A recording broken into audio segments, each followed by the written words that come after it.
అందరికీ నమస్కారం. అమ్మ మాట అమ్మాయి బాట ఛానల్కి స్వాగతం. కథ చెప్పుకుందామా?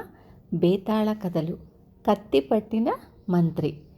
పట్టుదల వదలని విక్రమార్కుడు చెట్టు వద్దకు తిరిగి వెళ్ళి చెట్టుపై నుంచి శవాన్ని దించి భుజాన వేసుకొని ఎప్పటిలాగే మౌనంగా శ్మశానం కేసి నడవసాగాడు. అప్పుడు శవంలోని బేతాళుడు, రాజా, నీకు గల ఉదార గుణం అందరికీ ఉండదు. ఇతరుల మేలు కోసం నువ్వు పడే శ్రమ చూస్తుంటే నాకు జాలి కలుగుతున్నది. ఒక్కొక్కసారి మేలు పొందిన వాళ్ల నుంచి కృతజ్ఞత కాక దూషణ, తిరస్కారాలు ఎదురయ్యే ప్రమాదం ఉంది. ఇందుకు ఉదాహరణగా నీకు సౌగంధరాజు కథ చెబుతాను.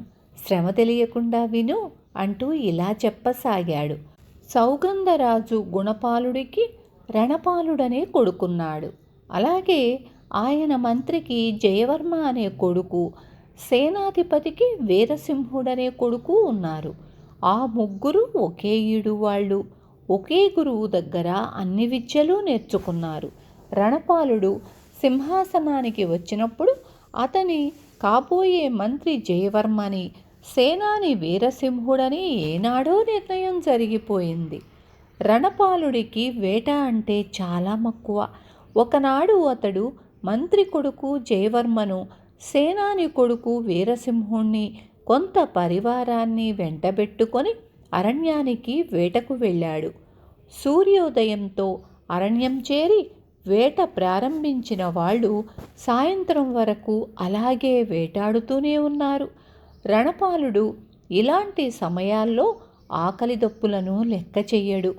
ఆ రోజు అతడు ఎన్నో క్రూర మృగాలను, లేళ్లను వేటాడి బాగా అలసిపోయాడు.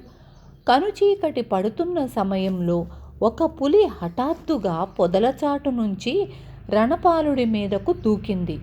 రణపాలుడు ఈ దాడిని ఎదుర్కొనేందుకు తయారైలేడు. కొంచెంలో అతడు పులిపంజా దెబ్బకు ఆహుతి అయిపోవలసిన వాడే. కానీ సమయానికి సేనాని కొడుకు వీరసింహుడు అడ్డుపడి పులిని చంపేశాడు. రణపాలుడు వీరసింహుణ్ణి గాఢంగా కౌగలించుకొని, మిత్రమా, ఈరోజు నా ప్రాణం కాపాడావు.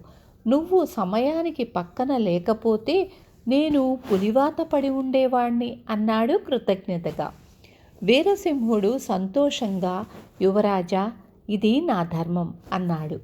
పరివారంతో కలిసి రణపాలుడు నగరానికి బయలుదేరాడు. అతడు, మంత్రి కొడుకు జయవర్మ ముందు నడుస్తున్నారు.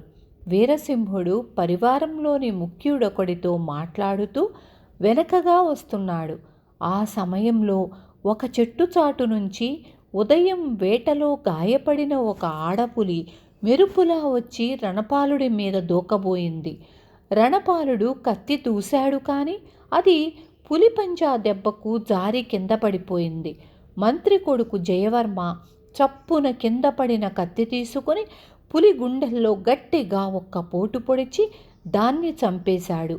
ఈ గొడవ జరుగుతున్నప్పుడు దూరంగా ఉన్న వీరసింహుడు పరుగు పరుగున అక్కడికి వచ్చి యువరాజుకు మరొక ప్రమాదం తప్పినందుకు చాలా ఆనందించాడు. మర్నాడు నగర ప్రజలు ఈ జరిగిందంతా విని యువరాజు ప్రాణాలను కాపాడిన వీరసింహ, జయవర్మలను ఎంతగానో అభినందించారు. రాజు గుణపాలుడు సభ ఏర్పాటు చేసి వీరసింహుణ్ణి, జయవర్మను పిలిపించాడు. సభలో ఉన్న సేనాపతి, మంత్రి తమ కుమారులకు ఘనంగా సన్మానం జరుగుతుందని సంతోషించసాగారు.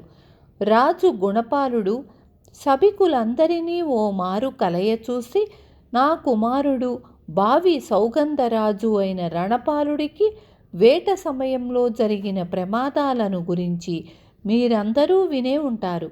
నా కుమారుడి ప్రాణం కాపాడినందుకు మంత్రి కుమారుడైన జయవర్మకు ఈ పచ్చలహారం ఇస్తూ ప్రత్యేకంగా అభినందనలు, నా కృతజ్ఞతలు తెలుపుకుంటున్నాను. సేనాని కుమారుడైన వీరసింహుణ్ణి ఈసారి క్షమిస్తున్నాను అన్నాడు. ఈ మాటలు విని సభలో ఉన్న వారంతా నిర్ఘాంతపోయారు. వాళ్ళు జయవర్మతో పాటు వీరసింహుణ్ణి రాజు సన్మానిస్తాడనుకున్నారు. బేతాళుడు ఈ కథ చెప్పి, రాజా, సౌగంధరాజు గుణపాలుడి ప్రవర్తన విడ్డూరంగా లేదా?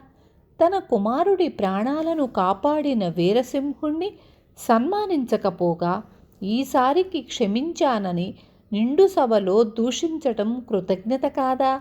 ఈ సందేహాలకు సమాధానం తెలిసి కూడా చెప్పలేకపోయావో నీ తల పగులుతుంది అన్నాడు. దానికి విక్రమార్కుడు, రాజు ప్రవర్తనలో విడ్డూరం కానీ కృతజ్ఞత కానీ ఏమీ లేదు. వీరసింహుడు సేనాని కొడుకు, భావి సేనాని అయిన వాడు తన రాజు క్షేమం కోసం ప్రాణాన్ని ఫణంగా పెట్టి పోరాడుతాడు. రాజు జయాపజయాలు సేనాని ప్రతిభ మీదనే ఆధారపడి ఉంటాయి. రాజు ప్రాణరక్షణ సేనాని ప్రథమ కర్తవ్యం, విద్యుక్ ధర్మం. ఆ కారణం వల్ల రణపాలుడి ప్రాణాలు కాపాడటం వీరసింహుడి వృత్తి ధర్మం. అది ప్రత్యేక ప్రశంసకు అర్థమైంది కాదు. ఇకపోతే జయవర్మ మంత్రి కుమారుడు. అతడు రాజుకు సలహాదారుడు మాత్రమే. రాజు ప్రాణాలు కాపాడటంలో పరోక్షంగా అతడి మేధాశక్తి సహాయపడుతుందే కానీ తనకై తాను కత్తిపట్టి రాజ్య రక్షణకు పూనుకోవలసిన అవసరం లేదు. కానీ జయవర్మ ఆపదలో అడ్డుపడి భావి సౌగంధరాజు ప్రాణం కాపాడాడు. అందుకే రాజు అతన్ని సన్మానించాడు.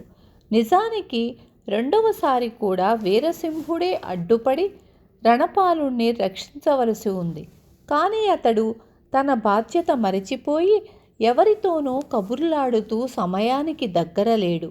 ఇది వీరసింహుడు చేసిన అపరాధం. ఇందుకు సౌగంధరాజు అతన్ని ఎంత కఠినంగా శిక్షించినా తప్పు కాదు.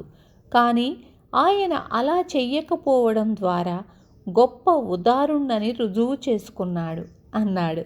రాజుకు ఈ విధంగా మౌనభంగం కలగగానే బేతాళుడు శవంతో సహా మాయమై తిరిగి చెట్టెక్కాడు. విన్నారు కదా. రేపు మళ్ళీ ఇంకొక మంచి కథతో మీ ముందుకొస్తాను.